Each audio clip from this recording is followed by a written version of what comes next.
françaisdanslemonde.fr, la première plateforme multimédia d'aide à la mobilité internationale. Bienvenue sur notre podcast. Je suis Gauthier Seyss et j'ai le plaisir de partir à Londres pour retrouver notre invitée de Londres Accueil, Florence Fouzari. françaisdanslemonde.fr, le podcast.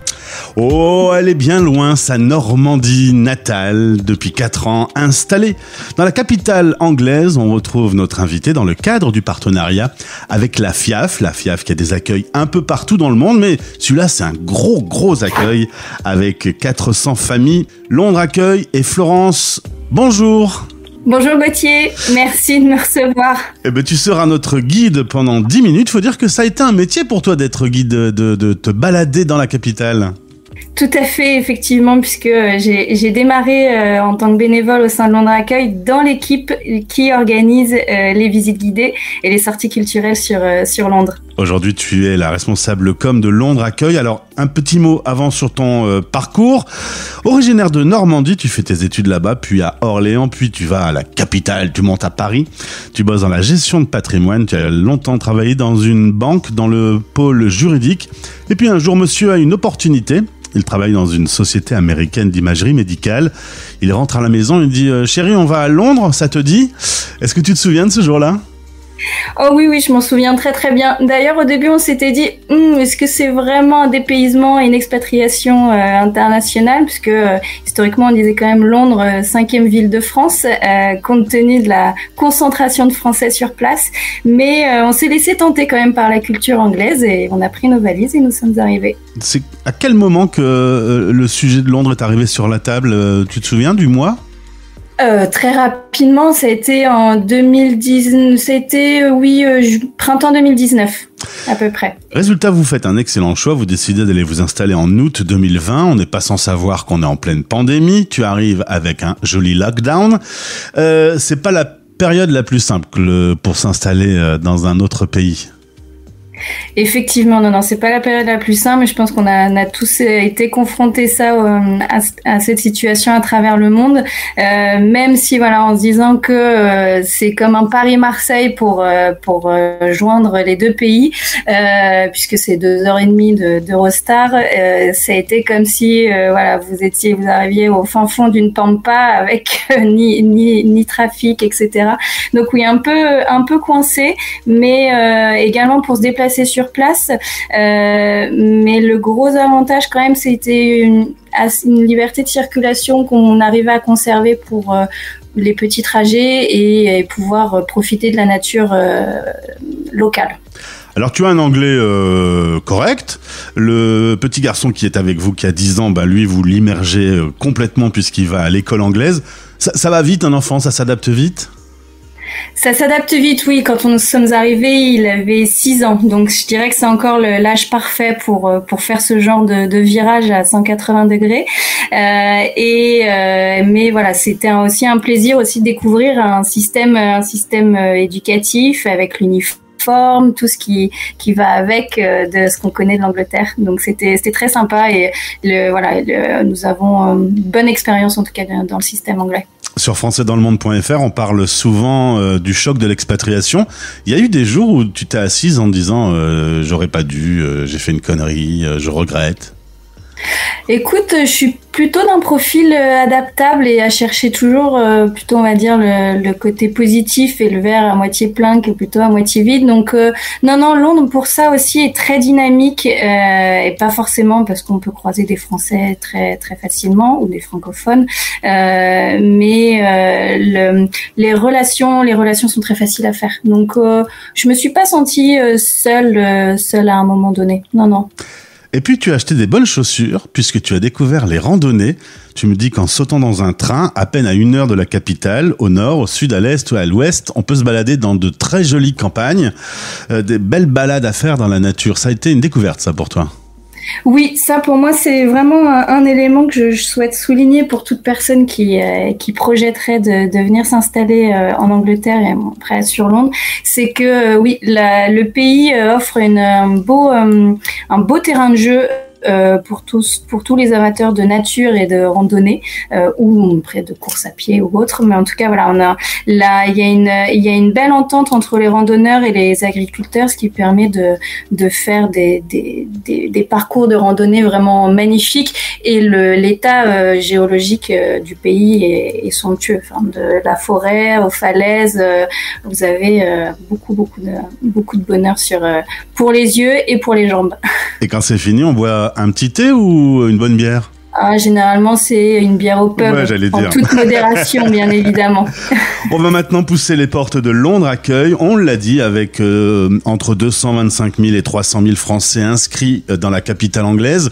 Les chiffres sont un peu mous parce qu'il n'y a pas d'obligation de s'inscrire au consulat. Alors au consulat, ils en ont 142, 233. Mais ça n'est pas le vrai chiffre, on le sait. Vous avez quand même une grosse association. On rappelle que Londres Accueil s'occupe des petits Français qui viennent d'arriver, des francophones même plus globalement, mais tu me disais aussi des gens qui sont là depuis plus longtemps et qui ont envie de garder un peu le contact, de créer du réseau aussi. Tout à fait. Oui. En priorité, voilà, dans Londres Accueil, il y a accueil. Donc, en priorité, nous accueillons avec grand plaisir toute personne qui arrive à Londres, qui cherche les informations et s'aider de pouvoir l'installation dans tous les différents sujets, les écoles, la santé, le système des impôts, etc. Voilà. Et puis après tout le volet culturel qu'offre la ville. Donc en priorité, voilà, c'est être là pour toutes ces personnes et familles qui arrivent sur le sol anglais. Mais aussi, nous constatons que parmi nos membres, nous avons également des personnes qui sont arrivées en Angleterre, ont au contraire vécu à plein l'expérience anglaise et progressivement, de temps en temps, cherchent à renouer avec un réseau francophone. Donc, et ce qui est d'autant plus appréciable et qui rend magique la communauté, c'est que après on se retrouve avec une communauté extrêmement variée et complète, puisque des gens qui sont là depuis très longtemps peuvent apporter encore plus d'informations et de retours sur expérience au profit des personnes qui arrivent. Pour la première fois dans le cadre de ce partenariat avec la FIAF, on va se pencher plus spécifiquement sur les bénévoles, parce qu'évidemment, il faut accueillir, faut informer, faut organiser des activités, tout ça, ça demande une grosse organisation.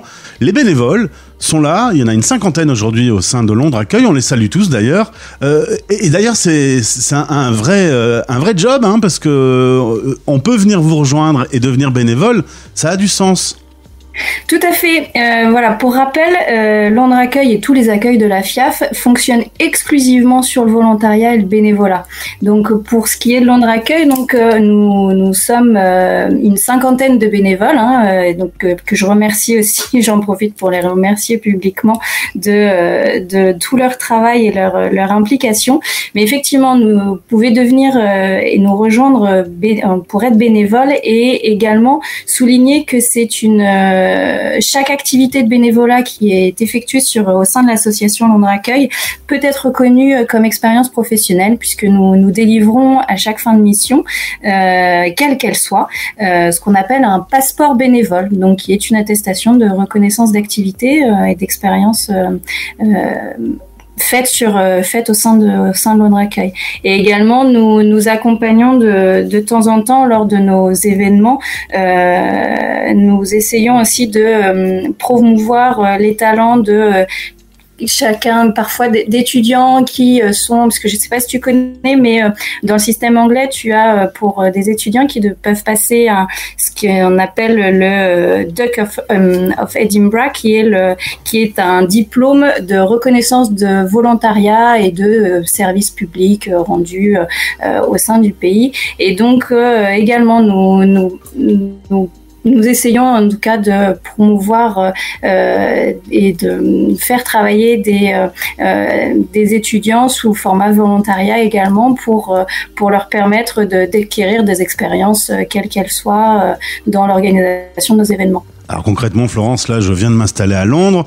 J'ai envie de baigner avec un petit réseau de francophones. Comment je fais pour entrer en contact avec vous ? Si j'ai une passion, par exemple, j'aimerais bien organiser des visites de la BBC, par exemple. Forcément, je suis dans la radio, donc ça fait rêver. C'est possible ? Alors, nous organisons tout au long de l'année, bien évidemment, en priorité, nous avons un grand café en septembre, puisque c'est la majorité des déménagements des emménagements dans le pays qui se font. Mais quasiment chaque mois, nous organisons une permanence au sein de l'Institut français, qui est basé dans le quartier de South Kensington, historiquement le quartier des Français, effectivement, où voilà, on est là chaque mardi matin, généralement premier mardi du mois, sur une matinée, et chacun peut venir nous voir pour essayer de comprendre un peu mieux ce qu'est l'association, venir rejoindre la communauté et puis partager les informations, etc. Et puis sur le côté médiatique, comme tout tissu associatif, nous sommes également en étroite relation avec l'ensemble des médias locaux et francophones pour également faire vivre et faire passer les informations, activités, quelles qu'elles soient au sein de la communauté francophone sur Londres. Évidemment, c'est l'une des plus grandes communautés d'expats dans le monde, les Français à Londres. Du coup, il y a tout un réseau d'associations. Il y a la FAFGB qui organise un forum des associations. Si on veut faire du sport, si on veut sortir en boîte, si on veut manger, il y a de tout. Il y en a pour tout le monde.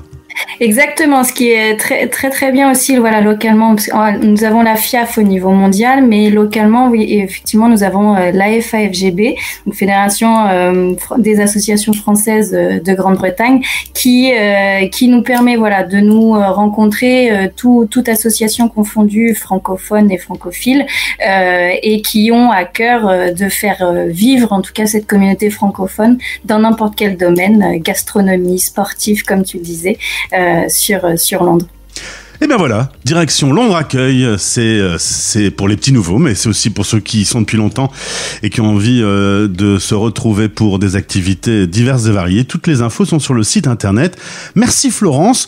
La French Touch est toujours appréciée au cœur de Londres. Complètement, et plus que jamais, je dirais. Mais merci pour ce témoignage, je te souhaite une belle journée et de bons préparatifs, parce que tout ça c'est une grosse coordination avec beaucoup de monde, beaucoup de familles, et donc je suppose que c'est beaucoup de boulot. Effectivement, merci encore Gauthier pour ton accueil. Français dans le monde.fr